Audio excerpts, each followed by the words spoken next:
kaniyo, no? Doon ay yakan karon nga i-rescue. I don't know, kaabot asa ni siya.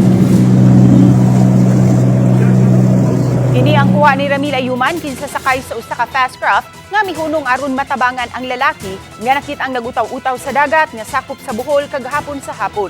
Matud pa, nilayat ang maong lalaki sa barko nga gikan sa Cebu paingon sa Tagbilaran City sa Bohol. Naglisod ang mga rescuer sa barko kay nagdumili ang lalaki sa pagdawat sa life ring nga giitsa kaniya. Makita usab sa video ang pagpalayo sa lalaki sa higayon nga padulan siya sa mga sakinang pandagat.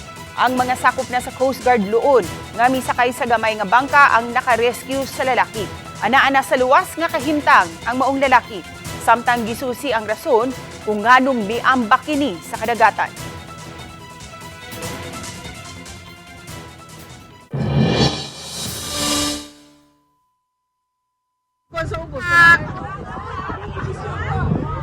Ay! Nakuha! Nakuha sa? Pistol, tawhana. Ihingkwan na siya, no? Hinggibuira, ihingkwan na siya. Free will.